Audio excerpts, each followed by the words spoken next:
Hey, welcome to Math. Mr. Jorgens here for 7.4 on the zero product property. We did part 1 last time. This is going to be a part 2. So stay tuned here. There's going to be a few questions for you along the way. All right, we're going to recall how to do the zero product property, at least the ones that we looked at last time. So last time we looked at some problems like x times x plus 4 equals 0. And what we learned is if we have two quantities multiplied together, I called them a times b equal to 0. If we have an a times b equal to 0, we know either a is equal to 0 or b is equal to 0. And we kind of set up those two mini equations and solve them out. So the first one, if I automatically have x equals 0, that one's done. For the other ones, I just have to move that number. So I'm going to move add 4 by subtracting 4. And I get x equals negative 4. And that's kind of like what we looked into last time. So go ahead and try one just to confirm that you remember how to do that part of the process. You're going to try x plus 2 times x minus 3 equals 0. So go ahead and work that out. Find the two values and enter your answer when you're ready. All right, so we can set up a equal to 0 and b equal to 0. So I have x plus 2 equal to 0 as my first mini equation. I can solve it by subtracting the 2 over, and I get x equal to negative 2. And then the second mini equation, I can solve that by adding 3 over. And I get x equal to positive 3. So my two answers then for the zero product property would be x equal to negative 2 and x equal to 3. All right, the next thing we're going to be looking at is kind of an extension of the problem. If we don't see the original problem in parentheses, which we'll get to in a second, what we're going to have to do is we're going to have to be able to factor out a greatest common factor, or a GCF. And so we're going to practice doing that first. So when we're factoring a greatest common factor means the biggest thing that can divide all of the parts. So for an example of that, I'm going to look at 6x squared plus 12x. And so what that means is if I'm trying to factor out a greatest common factor, what I'm going to be doing is I'm going to be looking at both the terms, 6x squared and 12x, and determining what the biggest thing that divides both of them is. So for example, the numbers that could divide 6 are 1, 2, 3, and 6. All of those numbers divide 6 evenly. The reason why a number like 4 would not work is because 6 divided by 4, I don't get a whole number. But 6 divided by 1, I get 6. 6 divided by 2 is 3. 6 divided by 3, 2. And 6 divided by 6 is 1. So I'm looking for all the numbers that can divide 6 evenly. And then if I look for all the numbers that divide 12 evenly, I get 1, 2, 3 works, because 12 divided by 2 is 6. 12 divided by 3 is 4. 12 divided by 4 is 3. And you kind of will realize once you hit 3 times 4, the only other options is going to be 2 times 6 and 1 times 12. If you think about it, all those other options aren't going to work. 12 divided by 5 doesn't go in even. 12 divided by 7 doesn't go in even. 12 divided by 8 doesn't go even, and so on. So the biggest number that can divide both is 6. So since 6 is going to be the biggest number that can divide both, I'm going to factor out a 6. And since both the terms have an x in it, I can also factor out 1x. And then what I'm going to do is I'm going to set up a parentheses problem. And what I'm going to do is I'm going to think about how I would do a kind of like a reverse distributive property in order to figure out what would be left inside the parentheses. So what I would do is I would say 6x times what makes 6x squared.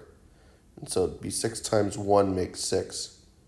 And x times x makes x squared. So 6x times x would make 6x squared.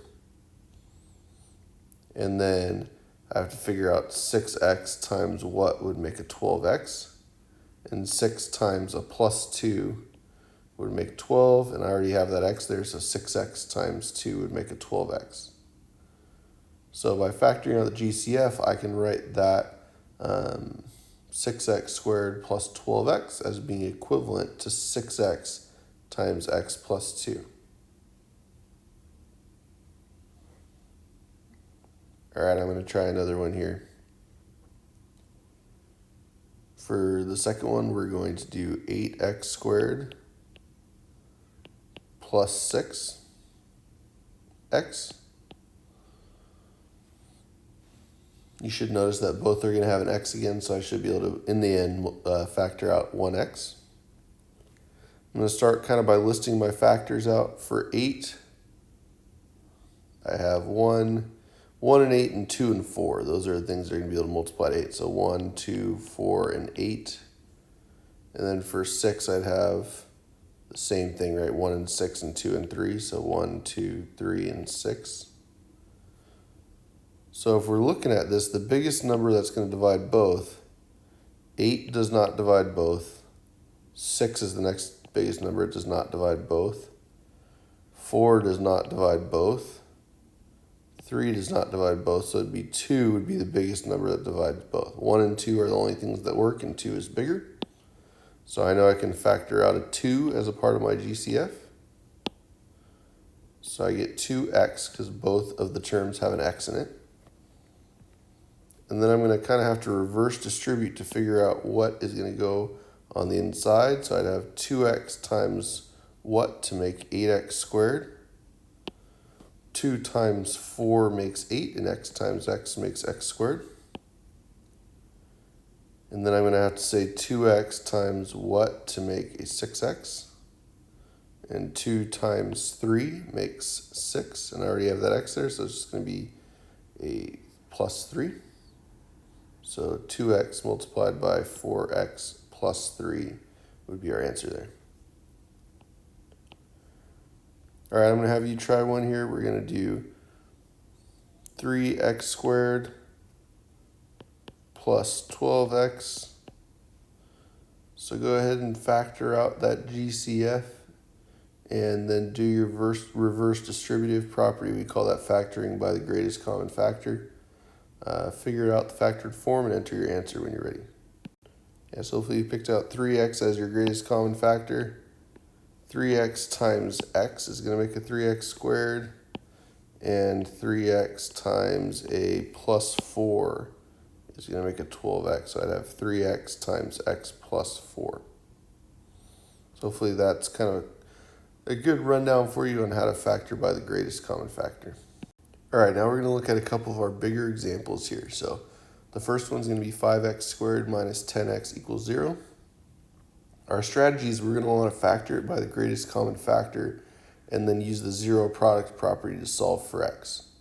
So the first thing I'm going to kind of do here is try to figure out the greatest common factor between 5x squared and 10x. And so 5 can divide both of them. And 5 is the biggest number that's going to divide 5x squared, so I can pull a 5 out. And then both the terms have an x in it, so I can pull out a 5x. Then if I'm kind of reverse distributing back in, 5x times an x is going to make 5x squared. And 5x times a minus 2 is going to make a negative 10x, because 5 times a negative 2 will make a negative 10. So I'm left with 5x times x minus 2 equals 0. Now that problem should look just like one we had last time. It's a zero product property problem. Whenever I have two quantities multiplied together and they equal 0, I know either the first quantity has to equal 0, which would mean 5x equal to 0, or the second quantity has to be equal to 0, meaning x minus 2 is equal to 0. So once I factor by the GCF, I'm going to be able to break it down using the zero product property. If 5x equals 0, I can divide by 5. So again, I'm undoing multiplication there and get x equals 0. On the other side, if I'm undoing a subtract 2, I can add 2 to both sides, and I'm left with x equal to positive 2. So 0 and 2 would be my answers for that one. I'm going to go ahead and kind of look at one more with you here. We'll go ahead and look at 15x squared plus 6 equals 0. plus 6x equals 0. This one's a little tougher just because I think finding the GCF might be a little bit tougher. If we're thinking about 15, the things that multiply 15 would be 1 and 15. 2 does not work, right? 3 and 5. And then I'm going to kind of know that the only other option would be 4, but that's not going to work. So really the only options are 1 and 15 or 3 and 5 there. And 6, we've kind of done that one a couple times already. It's either 1 and 6 or 2 and 3. So again, 15 doesn't have a match, 6 doesn't have a match, 5 doesn't have a match. The biggest number that has a match would be 3. So I'm going to be able to pull out 3 as a part of my GCF. So I'm going to pull out 3x since both the terms have an x in them. Then I'm going to be able to reverse distribute back in. So 3x times 5x equals 15x squared. And 3x times a plus 2 equals a plus 6x. So 3x times 5x plus 2 equals 0. Then we're going to be able to solve out both of those pieces. So it's either going to be 3x equal to 0 or 5x plus 2 equal to 0. I can solve this one by dividing by 3 and getting x equals 0 divided by 3 is 0. Again, I'm going to always undo multiplying by dividing. And then this one's a two-step equation. So I'm going to start by subtracting my 2 over. And I get 5x equals negative 2. And then divide by 5. And I get x equal to negative 2 over 5. Again, on those two-step equations, I'm always going to add or subtract before I undo my multiplication or division. So I got to undo that 2 first and then the 5. So my two answers there would be 0 and negative 2/5. All right, I'm going to have you try 2 of them now. The first one, 2x squared plus 12x equals 0. Go ahead and factor by the GCF and then solve using the zero product property. Enter your answer when you're ready.